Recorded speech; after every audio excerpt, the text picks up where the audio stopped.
ప్రభువుకి స్తుతులు స్తోత్రములు. మీ అందరూ కూడా మరి వందనాలు తెలియజేస్తున్నాను. ఈ దినమునకై ఏర్పాటు చేసినటువంటి నా చేత మరి పాఠము పేరు ఇష్బోషేతు. ఇష్బోషేతు పాఠం పేరు ఇష్బోషేతు. ఇది ఇంగ్లీష్ లెటర్స్ లో చూస్తే ISHBOSHETH ఇష్బోషేతు. ఇష్బోషేతు అనేటువంటి శబ్దము మరి వినిపించగానే ఇది స్త్రీల నామమా లేక మరి పురుషుల నామమా అని ప్రశ్న వచ్చినప్పుడు ఇది పురుషులకు సంబంధించినటువంటి పేరై ఉన్నది. ఈ పేరు వినగానే మనకు అంతగా గుర్తుకు రావు. అసలు ఈ ఇష్బోషేతు గురించి చెప్పడానికి గల ముఖ్య కారణము అదియే. ఇష్బోషేతు సంగతి మన క్రైస్తవ సమాజం అంతగా చెప్పడానికి ఇష్టపడదు. నేను మరి చిన్ననాటి నుండి కూడా క్రైస్తవ సమాజంలో తిరుగుతున్నాను. 1995 నుంచి నేను చెప్తున్నాను, 1995 నుంచి వింటున్నాను. ఈ విజయవాడ మహాపట్నంలో ఎన్నో సభల్లో విన్నాను, అనేక సహోదరులు చెప్తూ కూడా వింటున్నాను. కానీ ఇష్బోషేతు అనేటువంటి వ్యక్తి గూర్చి ఎక్కడనూ నేను ఇంతవరకు వినలేదు. ఈ పేరును మరి బైబిల్ గ్రంథంలో మనం చూడగలం. ఇష్బోషేతు ఎవరు, ఇంతకు వారి తల్లిదండ్రులు ఎవరు, ఇతని యొక్క స్థితిగతులు ఏమిటి, బైబిల్ గ్రంథమందు ఇతని యొక్క చర్యలు ఏమిటి, ఇతడు ఏం చేశాడు ఆనాటి ఆనాటి ఆ ఇజ్రాయెల్ సమాజానికి, ఇవన్నీ కూడా మనము మరి పాఠం పెద్దది కాకోకుండా ఉండడానికి చాలా క్లుప్తంగా మరి మీకు చెప్పడానికి ఇష్టపడుతున్నాను. ఇష్బోషేతు అనేటువంటి ఇతను ఎవరో కాదు, ఇజ్రాయెల్ మరి దేశాన్ని పరిపాలన చేసినటువంటి తొలిరాజు అయినటువంటి సౌలు గారు కొడుకు.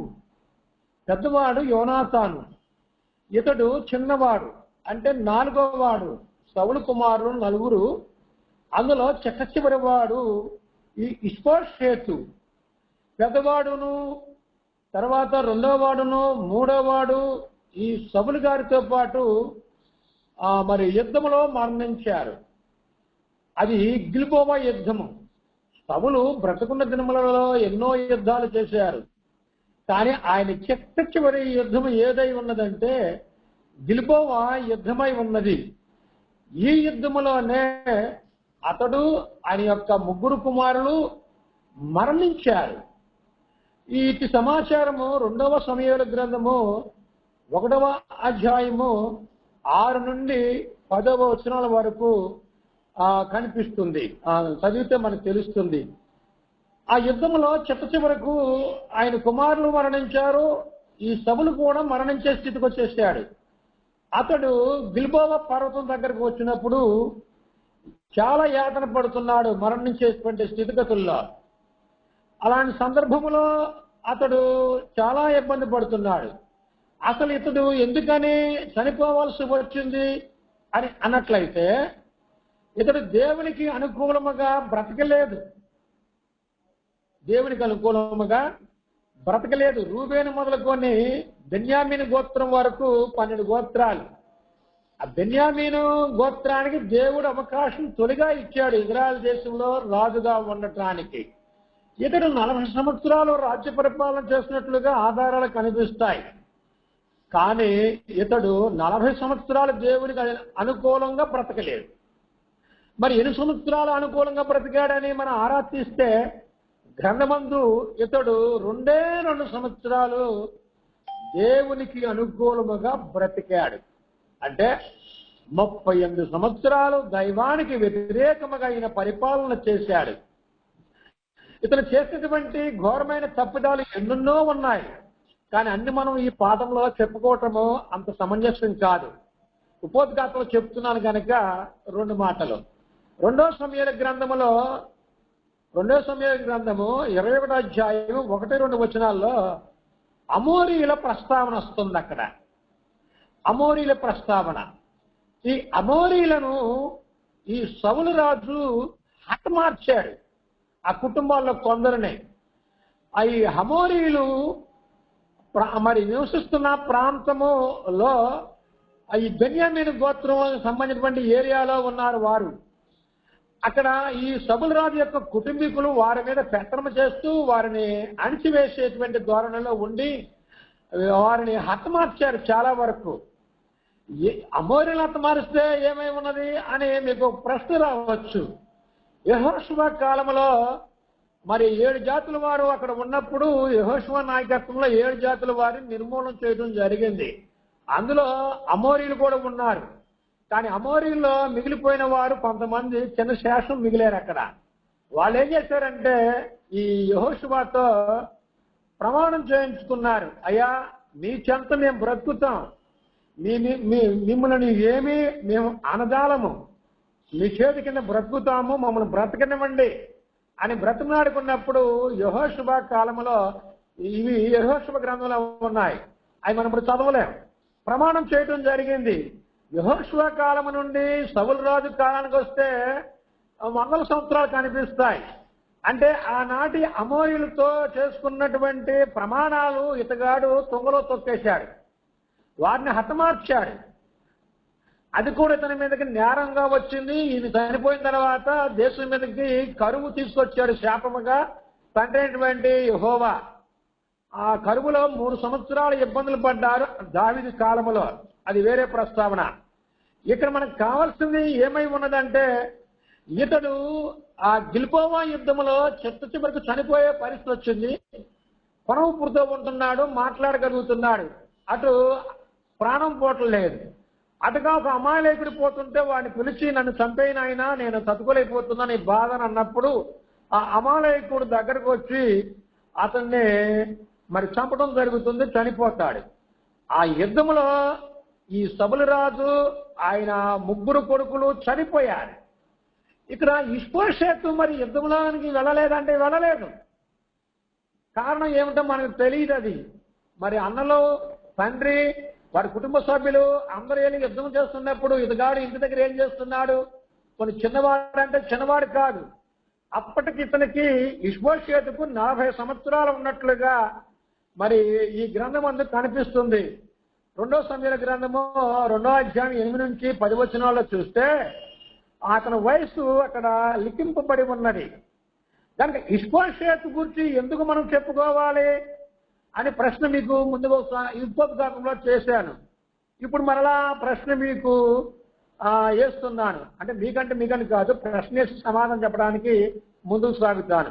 ఇష్బోషెతు గురించి ఎందుకు మనం చెప్పుకోవాల్సి వచ్చిందంటే సౌలు 40 సంవత్సరాలు, దావీదు 40 సంవత్సరాలు, మరి సొలొమోను 40, 3 నాళ్ళు 12, 120 సంవత్సరాలు అని మనం చెప్పుకుంటాం.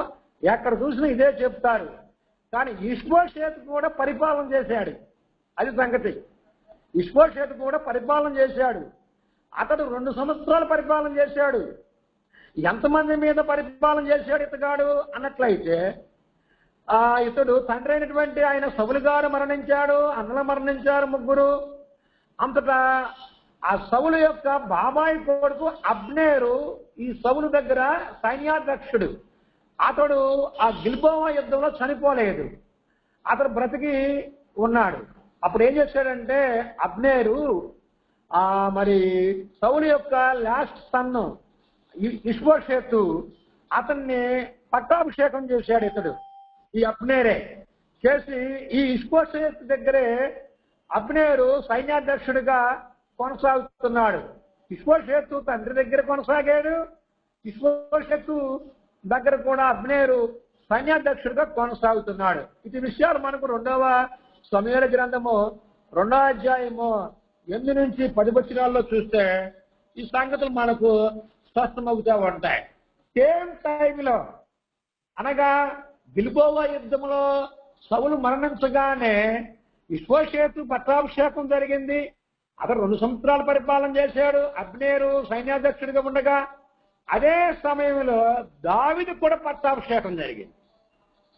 దావీదుకు కూడా ఎప్పుడైతే సౌలు రాజు చనిపోయాడో దావీదు దేవుడైన యెహోవా దగ్గర విచారణ చేశాడు. నన్ను ఏం చేయమంటారయ్యా, ఎక్కడికి వెళ్ళమంటారు ఏంటి అడుగుతున్నప్పుడు తండ్రి అయిన దేవుడు నువ్వు హెబ్రోనుకి వెళ్ళవయ్యా, అన్నాడు. అబీగయలుని ఎంట పెట్టుకుని అప్పటికి ఇంకొక అమ్మాయి ఉంది, ఆ ఇద్దరు భార్యని ఎంట పెట్టుకుని ఆ ఎబ్రోనికి పోయి ఆయన మరి పట్టాభిషేకం జరిగింది దావీదుకు కూడా.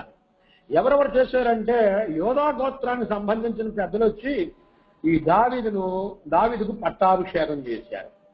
దావీదుకు ఒకే ఒక్క గోత్రమైనటువంటి యోధా గోత్రానికి దావీదు రాజుగా పట్టాభిషేకం జరిగింది.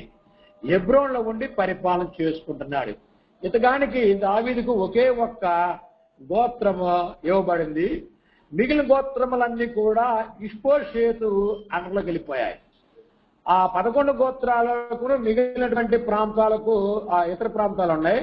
ఇజ్రాయెల్ దేశం కాకుండా ఇతర ప్రాంతాలకు కూడా ఈ సౌలు చిన్న కుమారుడు అనగా ఇష్బోషేతు రాజ్య పరిపాలన చేస్తున్నారు. ఈ రాజ్య పరిపాలన చేస్తున్నప్పుడు ఎన్నో సమస్యలు ఉంటాయి రాజ్య పరిపాలనలో. ఆ సందర్భంలో పెద్దవాడైనటువంటి సైన్యాధ్యక్షుడైనటువంటి అబ్నేరుని మరి చివాట్లు పెడతాడు. ఎందుకు పెడుతున్నాడు అనేది అక్కడ అంతగా స్పష్టంగా లేదు. రాజ్య పరిపాలనలో ఎన్నో సమస్యలు ఉంటాయి కనుక ఏదో సందర్భంలో ఆ పెద్దవాడైనటువంటి అబ్నేరుని మనం నిలదీసి మాట్లాడినప్పుడు అబ్నేరు హట్ అవుతాడు. హట్ట ఏం చేస్తాడంటే ఆ ఇష్బోషేతు దగ్గర నుంచి బయలుదేరి దావీదు దగ్గరికి రావడం జరుగుతుంది. ఇక్కడ దావీదు దగ్గరికి వచ్చింది కొద్దిసేపు ఆపుతారు. ఇక్కడ ఏమవుతున్నదంటే ఇష్బోషేతుకు సైన్యాధిపతి అబ్నేర్ అని చెప్పుకున్నాం. తర్వాత ఈ అబ్నేరే కాకోకుండా ఇష్బోషేతు దగ్గర మరొక 2 సేనాధిపతులు ఉన్నారు. వారి పేర్లు ఇక్కడ అవసరం చెప్పటం, వీరి గురించి తర్వాత చెప్తాను. అందులో ఒకని పేరు బయానా, రెండో వాడి పేరు రేకాబు. ఈ 2 అన్నదమ్ములే. వీరిద్దరు కూడా అబ్నేరు తర్వాత పోస్టుల్లో ఉన్నారు. ఎవరి దగ్గర? ఇష్బోషేతు దగ్గర. ఈ రేకాబు గానే బయానా గానే సౌలు దగ్గర ఉన్నారనే విషయం తెలియదు. ఆ ఇష్బోషేతు దగ్గర ఉన్నట్లుగా సమాచారం మన గ్రంథంలో కనిపిస్తుంది. 2వ సమూయేలు గ్రంథం 4వ అధ్యాయం 2లో కూడా ఇటు ప్రస్తావన కనిపిస్తుంది. ఇక్కడ ఇప్పుడు దావీదేమో ఒకే గోత్రాన్ని పరిపాలన చేస్తున్నాడు, ఇష్బోషేతు ఏమో 11 గోత్రాన్ని పరిపాలన చేస్తున్నారు. ఒక రకంగా చూస్తే దావీదును ఇష్బోషేతును ఇద్దరు బావాబామర్దులే. సౌలు రాజుకు లాస్ట్ కొడుకు కదా. ఈ దావీదు ఆ ఇంటికి అల్లుడై ఉన్నాడు. దానికి ఇప్పుడు ఏమై ఉన్నదంటే ఈ బావాబామర్దులు ఇద్దరు కూడా మరి కయ్యానికి దిగేటువంటి పరిస్థితి రాబోతున్నది. కనుక దావీదు హెబ్రోనులో 7.5 సంవత్సరాలు యోధా వారిని ఏలినట్లుగా 2వ సమూయేలు గ్రంథము 2వ అధ్యాయం 11వ వచనంలో కనిపిస్తుంది. 2వ అధ్యాయం 2వ సమూయేలులో 11వ వచనంలో 7 సంవత్సరాల 6 నెలలు రాయబడింది. 7.5 సంవత్సరములు యోధా వారిని హెబ్రోన్లో క్యాపిటల్ గా చేసుకుని అతడు రాజ్య పరిపాలన చేశాడు. ఇతర దగ్గర కూడా సేనాధిపతులు ఉన్నారు, సైన్యాధ్యక్షులు ఉన్నారు. సైన్యాధ్యక్షుడు ఎవరంటే ఈ దావీదుకు యోవాబు అనేవాడు సైన్యాధ్యక్షుడు. ఇతను ఎవరో కాదు, దావీదుకి 2 అక్కలు ఉన్నారు. అందులో ఒక అక్క పేరు మీకు అందరికి తెలియాలి. ఆవిడికి పుట్టినటువంటి వాడే పెద్దవాడు యోవాబు. ఈ యోవాబే కాకోకుండా ఇతనికి 2 తమ్ముళ్ళు ఉన్నారు, ఆషాయేలనియు అభిషే అనియు. ఈ ఇద్దరు కూడా ఈ యోవాబు కలిసి 3 కూడా వారి చిన్న మేనమామైనటువంటి ఈ దావీదు దగ్గర వారు పనులు చేస్తున్నారు, ఉద్యోగాలు చేస్తున్నారు అని చెప్పుకోవాలి సైన్యంలో. కనుక ఇష్బోషేతు దగ్గరేమో అబ్నేరు సైన్యాధ్యక్షుడు, తర్వాత సేనాధిపతులుగా బయానా రేకాబులు ఉన్నారు. దావీదు దగ్గర సైన్యాధ్యక్షుడిగా యోవాబు ఉన్నాడు, ఆ సైన్యాధ్యక్షుడిగా. ఆయన సపోర్ట్ గా వారి తమ్ముళ్ళే 2 ఉన్నారు. ఇది 2 వర్గాలకు ఉన్నటువంటి బలగాలు అయి ఉన్నాయి. ఇప్పుడు ఒక యుద్ధముల గురించి మనం ఇప్పుడు తెలుసుకోబోతున్నాం. మనం సౌలు రాజు యొక్క చివరి యుద్ధము గిల్బోవా యుద్ధం అని చెప్పుకున్నాం. ఇక్కడ కూడా వీరు బావాబామర్దుల దగ్గర తలపడబోతున్నారు, యుద్ధములోనికి వెళ్ళబోతున్నారు. ఆ యుద్ధము ఎక్కడంటే గిబియోను యుద్ధం అని రాయబడింది. గిబియోను యుద్ధము. సౌలు చివరగా యుద్ధం చేస్తుంది గిల్బోవా యుద్ధము, అది వేరు. గిబియోను యుద్ధము ప్రాంతము అది వేరు. దావీదు వర్సెస్ ఇష్బోషేతు, అబ్నేర్ వర్సెస్ యోవాబు ఆ యుద్ధంలోకి చొరబడిపోతున్నారు.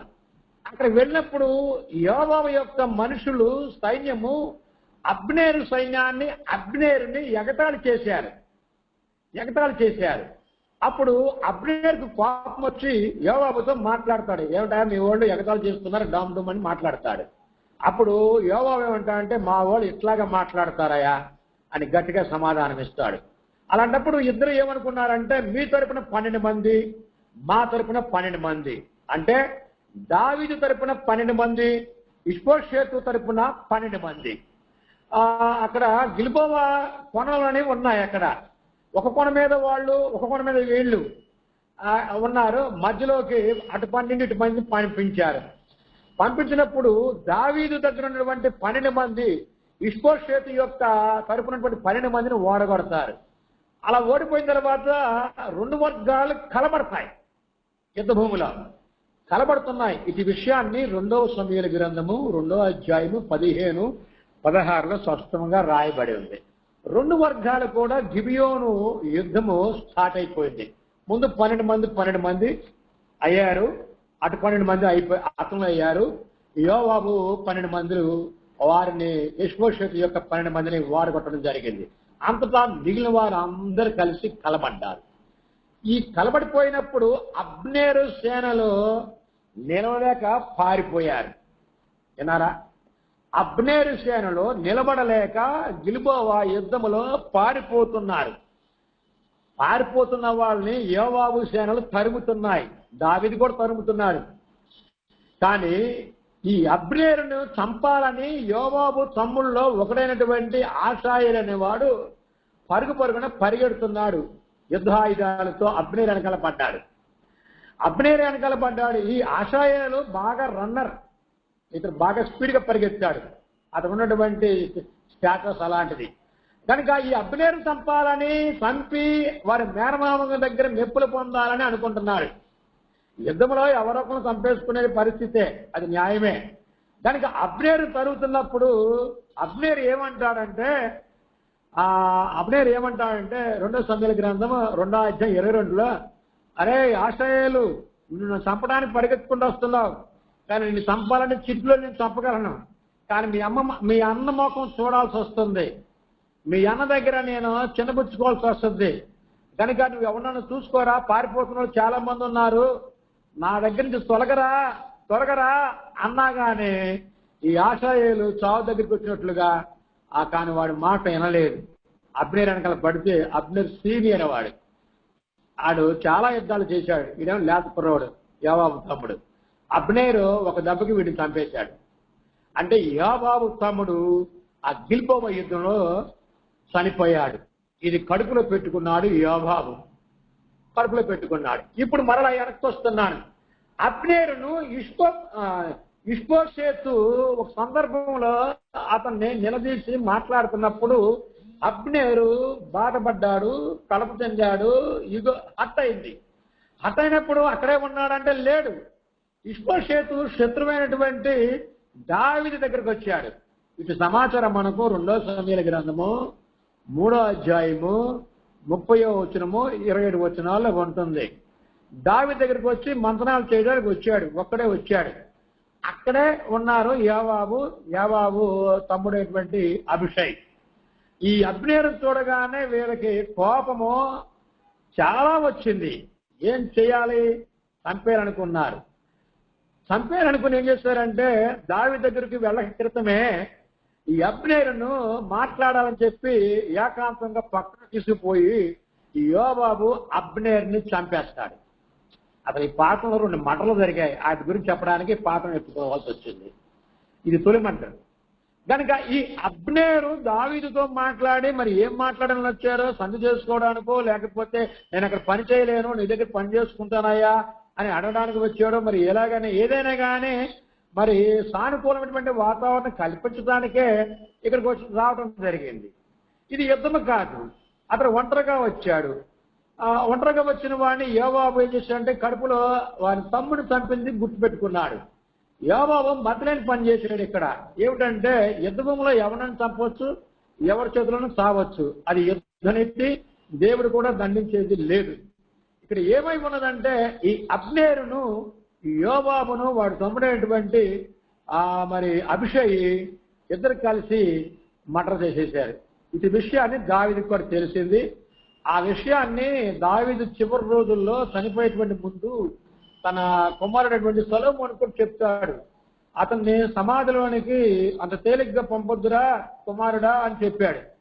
ఇది కూడా ఒక కారణం యోబాబును చంపడానికి కూడా అప్పుడు ఆ సొలొమోను గారు. అది వేరే కనుక ఇక్కడ మరి అబ్నేరును చంపేయడం జరిగిపోయింది. ఇప్పుడు అబ్నేరు చనిపోయాడు. రెండవ మర్డర్ గురించి ఇష్బోషేతు హత్య జరిగిన తర్వాత అబ్నేరు హత్య జరిగిపోయింది యోబాబు చేతిలో. ఇప్పుడు ఇష్బోషేతు హత్య గురించి చెప్పుకోబోతున్నా. ఇష్బోషేతు గురించి ఎందుకు చెప్పుకోవాల్సి వచ్చిందో మీకు ఒకసారి చెప్పాను, మరల చివరిలో చెప్తాను. ఇష్బోషేతు హత్య ఎలా జరిగిందంటే ఇష్బోషేతు దగ్గర ఇష్బోషేతు యొక్క తండ్రి దగ్గర సైన్యాధ్యక్షుడు ఉన్నటువంటి వారి బంధువైనటువంటి అబ్నేరు గిల్బోవ యుద్ధంలో చనిపోలేదు, వాడు బ్రతుకున్నాడు కనుక సౌలు కుమారుడికి లాస్ట్ తనకు పట్టాభిషేకం చేసి వాడు కంటిన్యూ అవుతున్నాడు. ఇక్కడ మరి యోబాబు చేతిలో చనిపోయాడు. చనిపోయిన తర్వాత అలాగ ఉంది. ఇప్పుడు ఇష్బోషేతును హత్య చేయాలని చెప్పి ఇష్బోషేతు దగ్గర ఉన్నటువంటి మరి సేనాధిపతులు ఉన్నారు. అబ్నేరేమో సర్వసైన్యాధ్యక్షుడు. సేనాధిపతులుగా ముందుగా మనం చెప్పుకున్నాం. బయానా అనేటువంటి వాడు, రేఖాబ్ అనేవాడు ఇద్దరు అన్నదమ్ములు. ఇద్దరు ఇష్బోషేతు దగ్గర పనిచేస్తున్నారు, ముఖ్యమైన పోస్టుల్లో ఉన్నారు. కానీ వీరికి ఏ పుట్టిందో ఏమో కానీ తన యజమానిని, తన రాజుని చంపాలని వారు తలంచి ప్లాన్ చేసుకున్నారు. ప్లాన్ ప్రకారం ప్రయత్నిస్తున్నారు. ఇది సమాచారం మనకు 2 సమూయేలు గ్రంథము 4వ అధ్యాయము 5వ వచనం నుంచి 12వ వచనం వరకు చదివితే ఇది సమాచారం అంతా స్పష్టంగా ఉంటుంది. ఇందులో 7 పాయింట్లు ఉంటున్నాయి. 7 పాయింట్లు చెప్పుకుంటూ వెళ్తున్నాను. 1, ఈ ఇష్బోషేతును హత్య చేయడానికి ఇద్దరు అన్నదమ్ములు కలిసి బయలుదేరారు. ఎప్పుడు బయలుదేరారు తెలుసా? మధ్యాహ్నమున బయలుదేరారు ఇద్దరు అన్నదమ్ములు. బయానా, రేఖాబు ఇద్దరు అన్నదమ్ములే. ఇది 2వ సమూయేలు గ్రంథం 4వ అధ్యాయం 5వ వచనంలో ఉంటుంది. తర్వాత 2వ పాయింట్, వీరు ఆ ఇష్బోషేతు లోపల ఉన్నాడు, అంతఃపురంలో అతను నిద్రిస్తున్నాడు. వీళ్ళు లోపలికి వెళ్ళాలంటే ఏం చేయాలి? మరి అక్కడ కాపలాదారులు ఉంటారు. వీళ్ళు మరి అసలు రూపం చూస్తే వాళ్ళు గుర్తుపడతారు. అందుకే వీళ్ళు ఏం చేశారంటే గోధుమలు తెచ్చేవారిగా మారు వేషం వేసుకున్నారు. ఏ వేషమా? మారు వేషం. అసలు వీళ్ళకి ధర్మశాస్త్రం ఉందండి, ధర్మశాస్త్రం ఉంది. అసలు వీళ్ళు హత్యలు చేయకూడదు, నరహత్య చేయకూడదు. కానీ ఈ ఇరువురు అన్నదమ్ములు కూడా గోధుమలు తెచ్చేవారిగా వేషం వేసుకుని ఆ ఇంట్లోకి చొరబడ్డారు. 3వదిగా మంచం పైన విశ్రాంతి తీసుకుంటూ నిద్రిస్తున్నాడు. ఎవరు? ఇష్బోషేతు రెస్ట్ తీసుకుంటున్నాడు మధ్యాహ్న కాల సమయంలో. అలాంటి సమయంలో 4వదిగా కడుపులో పొడిచారు అన్నదమ్ములిద్దరు కూడా. ఈ రేఖాబును బయానా అనేటువంటి వారు పరుగున కాదండి, తలను కూడా తొలగించారు. కడుపులో పొడిచి చంపేశారు, తలను తొలగించారు. తలను తొలగించి ఏం చేశారు తెలిసి వీళ్ళు దాన్ని సంచిలోనే అక్కడ పెట్టుకున్నారు, బయటకు వచ్చేసారు. ఇక బయటకు వచ్చిన తర్వాత ఈ ఇష్బోషేతు ప్రాంతానికును హెబ్రోను ప్రాంతానికి చాలా దూరం ఉంది. మనం మ్యాప్లోకి వెళ్ళినా దొరుకుతుంది. అది చాలా కిలోమీటర్లు ఉంటుంది. వీరిద్దరు అన్నదమ్ములు ఏం చేశారంటే రాత్రంతా నడుచుకుంటూ హెబ్రోనుకు చేరుకున్నారు. ఇది 2వ సమూయేలు గ్రంథము 4వ అధ్యాయము 6వ వచనం నుండి 8వ వచనం వరకు చదివితే ఇది సమాచారం కనపడుతుంది. ఇష్బోషేతును పొడిచి చంపేశారు, తల తొలగించారు, ఆ తల పట్టుకున్నారు, కనపడుకోకుండా చూశారు, ఆ ఇంటి నుంచి బయటకు వచ్చేసారు, వేషాలు తొలగించుకున్నారు. వాళ్ళిద్దరు అన్నదమ్ములు కూడా రాత్రి అంతా నడిచారు. నడిచి హెబ్రోనుకు చేరుకున్నారు. హెబ్రోనుకు ఎందుకు చేరుకున్నారు? హెబ్రోన్లో దావీదు పరిపాలన చేసుకుంటున్నాడు. హెబ్రోన్లో దావీదు దగ్గరికి ప్రయాణం చేశారు. ప్రయాణం చేసి 6వదిగా దావీదు దగ్గరికి వచ్చేసారు తలకాయ పట్టుకుని. ఏం చెప్తున్నారంటే దావీదుతో, యెహోవాయే మా చేత ఈ పని చెయ్యించెను. యెహోవాయే మా చేత ఈ పని చెయ్యించెను. ఈ పాయింట్ మీరు బాగా జాగ్రత్తగా ఆలకించాలి. యెహోవాయే మా చేత ఈ పని చెయ్యించెను. యుద్ధములో చంపవచ్చు, చంపబడవచ్చు. అది హత్య అనిపించదు, అది యుద్ధము. కానీ యుద్ధము కాకోకుండా మరొక సందర్భములో, విశ్రాంతి కాలములో, సమాధాన కాలములో, యుద్ధాలు లేనప్పుడు ఒకరినొకరు చంపుకోకూడదు. వారి పదాజ్ఞలు ఏముందంటే నరహత్య చేయకూడదు, నరహత్య చేయకూడదు. ఈ ఇద్దరు అన్నదమ్ములు ఎవరు? వీళ్ళు కూడా ఇజ్రాయేలులే. కానీ వీళ్ళకి ధర్మశాస్త్రం తెలియదా? ధర్మశాస్త్రం తెలుసు. తెలిసినా కానీ వీళ్ళిద్దరూ ఏం చేశారంటే దావీదు దగ్గర మరి మెప్పు పొందుకోవడానికి ఎప్పటికైనా కానీ దావీదు తన బామ్మర్దైనటువంటి ఇష్బోషేతును జయిస్తాడు, రాజు అవుతారు, అక్కడ మనము మన యొక్క పోస్టుల్ని పర్మనెంట్ చేసుకోవచ్చు అన్నట్లుగా ఇద్దరు అన్నదమ్ములు కుటిలత్వం కలిగిన వారే చెడు ఆలోచన చేసుకున్నారు. వాస్తవానికి ఇష్బోషేతు దగ్గర వీళ్ళకి మంచి ఉద్యోగాలే ఉన్నాయి. అబ్నేరు తర్వాత పోస్టులు ఏళ్ళయ్యే, ఇద్దరయ్యే. అలాంటప్పుడు కొనసాగవచ్చు కదా. దురుద్దేశము. ఈ క్రైస్తవ సమాజంలో కూడా చాలా పరిస్థితులు ఉంటున్నాయి. ఇది తర్వాత చూద్దాం. యెహోవాయే మా చేత ఈ పని చేయించనని చెప్పి పలికారు. 2 సమూయేలు 4:6-8 వరకు. అప్పుడు దావీదు 7వ పాయింట్ ఏమంటున్నాడంటే, దావీదు మీరు దుర్మార్గులై ఉన్నారు రా. చూసారా, దావీదు ధర్మశాస్త్రం ఎరిగినవాడు. మీరు దుర్మార్గులై ఉన్నారు, ఇంటిలోనికి వెళ్ళారు, నిర్దోషైన వారిని చంపారు మీరు, అందులో అతడు మంచం మీద నిద్రిస్తున్నాడు, మీరు భలే చెప్తున్నారా అని వారితో మాట్లాడుతున్నాడు దావీదు. మీరు దుర్మార్గులై ఉన్నారు, ఇంటిలోనికి మారువేషాలతో వెళ్ళారు, నిర్దోషైన వారిని మీరు చంపారు, కనుక మీరు ధర్మశాస్త్రాన్ని మీరేరు, మిమ్మల్ని కఠినంగా శిక్షించాలి. నేను మీరు ఇచ్చినటువంటి సాక్ష్యాన్ని బట్టి మిమ్మల్ని చంపివేయాలి అనే తీర్మానం చేసి ఆ పక్కనున్న వారికి తెలియజేశాడు. ఏమని? రైట్, వీళ్ళిద్దరు కాలు చేతులు నరికేయండి రా అని దావీదు ఆదేశాలు జారీ చేశాడు. ఎమ్మటనే వారిద్దరి చేతులు, అన్నాదమ్ముల యొక్క ఇద్దరి చేతులు నరికివేయబడ్డాయి. నరికేసిన తర్వాత బాడీ ఉంది, ఆ బాడీని ఎబ్రోను పొలం దగ్గరకు వచ్చి ఏలాడదీశారు. ఎందుకు ఏలాడదీయాలి? ఈ ఏలాడదీసిన సమాచారం 2 సమూయేలు గ్రంథము 4వ అధ్యాయము 11-12 వచనాల్లో చదివితే తెలుస్తోంది. అక్కడ ఎందుకు వేలాడదీయబడతారు వీళ్ళిద్దరిని? ఎందుకంటే ధర్మశాస్త్రాన్ని మీరే వారి గురించి వారి స్పష్టంగా తెలుసుకోవాలి. నరహత్య చేయకూడదని పదాజ్ఞలో ఒక ఆజ్ఞ ఉన్నది, నరహత్య చేయకూడదు. మరి యుద్ధంలో అంతమందిని చంపుతారు కదండి, ఏమవుద్దండి అనుకోవచ్చు. అది యుద్ధం. యుద్ధం గురించి యెహోవా కూడా చెప్పుకున్నాడు. యుద్ధం యెహోవాదే అన్నాడు. కొన్ని సందర్భంలో యెహోవా ఈరే అని కూడా చెప్పాడు. యెహోవా చూసుకుంటాడు. అనేక సందర్భంలో యుద్ధాలకు పురుగొల్పింది కూడా దేవుడే. అనేక మార్లు కూడా శత్రువుల్ని హతమార్చడానికి మరి యోధా రాజులను, ఇజ్రాయెల్ రాజులను పంపించిన వారు కూడా యెహోవాయే. ఇటు పక్కకు వెళ్ళాలయ్యా, మేము దాగాలి, వాళ్ళు ఇటు పక్కకు వస్తారు అడిగి వెళ్ళినోళ్లే, తండ్రిని దేవుడు చెప్పినోడే.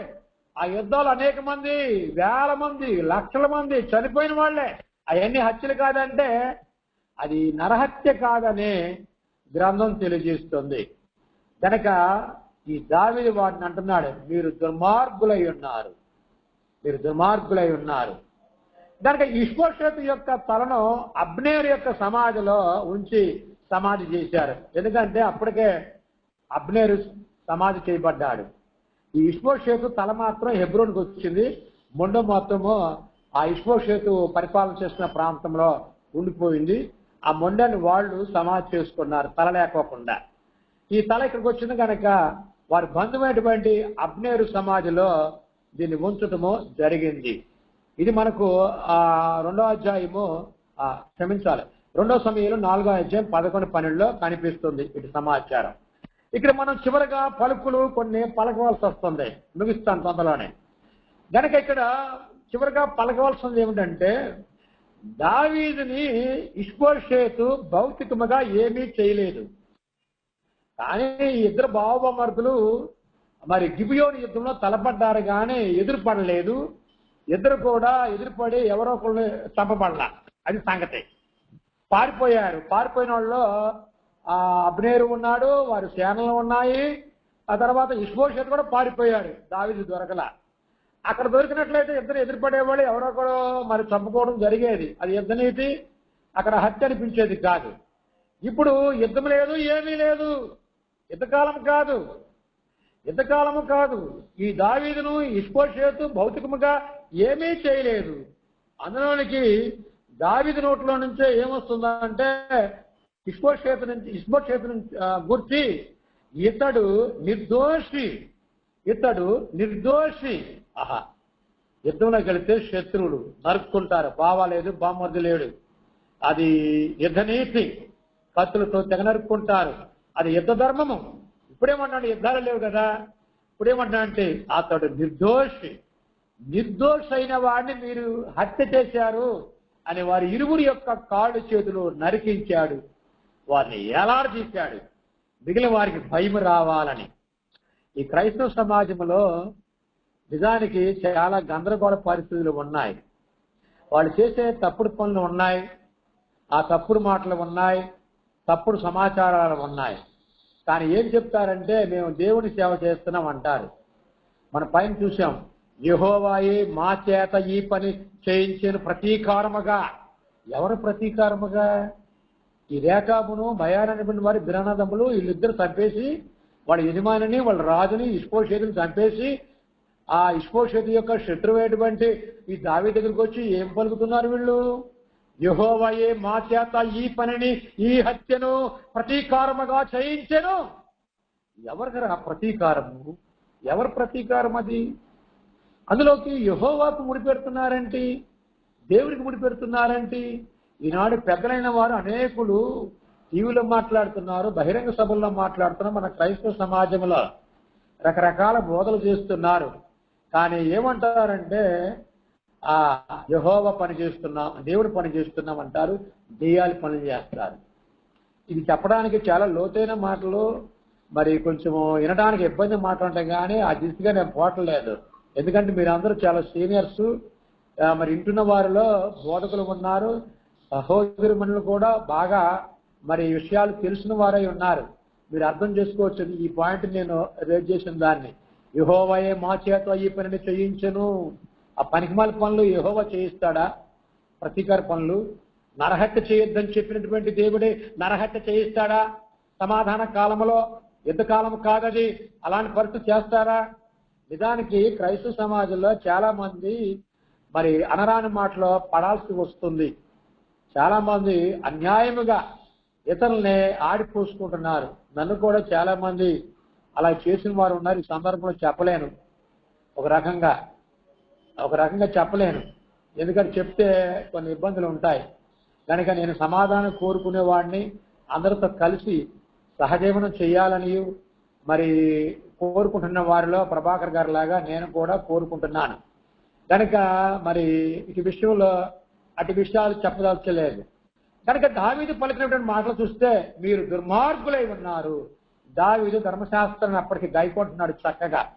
ఏ చిన్న పని అయినా దేవుడిని అడుగుతున్నాడు, ఆ దేవుడు చెప్పిందే చేసుకుంటున్నాడు. ఫుల్గా ఆయన భక్తిపరుడై చక్కగా రాజ్య పరిపాలన హెబ్రోనులో ఉండి చేసుకుంటున్నాడు.